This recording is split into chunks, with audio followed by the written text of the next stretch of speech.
this is one of the toughest questions. What's your name? Julie. And you're a member of a Girl Scout troop? Are you? Yeah, how long have you been a Girl Scout? I think only this year. This year? Yeah, have you been having 2 years? Have you been having fun? Yeah.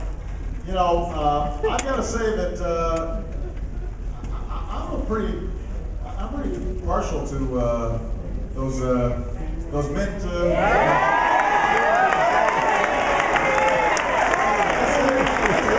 I didn't mean great controversy here.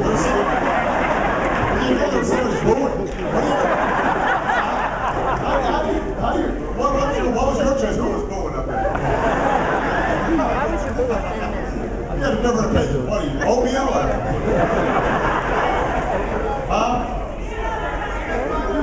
Peanut butter is quite good too, but I'm going with a mint. I'm going with a mint.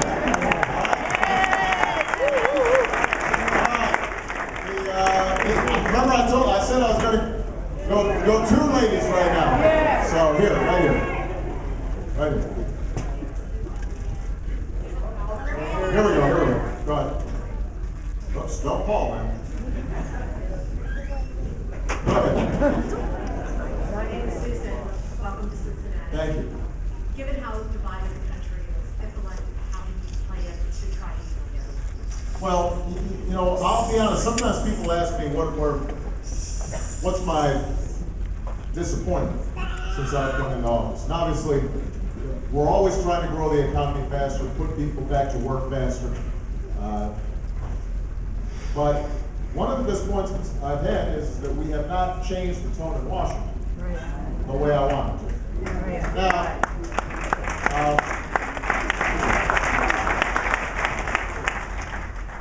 part of this just has to do with the fact that the other side had a basic economic or a basic political theory after I got elected. And this is not my opinion. I mean, this has been said by the leader of the Senate minority in Washington. And the basic theory was, you know what?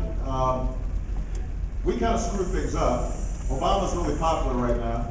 If we cooperate with him, then he'll get credit. So we're better off just saying no. And if we do that, then over time, folks will forget the mess he inherited, and we can go after him, and hopefully that'll help our politics. Again, this is not my theory. This is explicitly their strategy.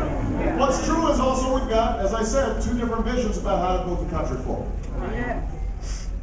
But my hope is that this election allows us to once and for all resolve some of the bigger questions about how we move the country forward. Because right now we've got as stark a choice as you could imagine. Now, I believe in investing in education and transportation and science and research and bringing down our deficits in a balanced way and changing our tax code to make sure that companies that are investing here are doing better. Mr. Romney has the opposite view on almost all those positions. You know, on things like don't ask, don't tell, Mr. Romney wants to reverse my position. On issues like immigration, I believe in comprehensive immigration reform, he does not. On issues related to women, I believe that Planned Parenthood does a lot of good. And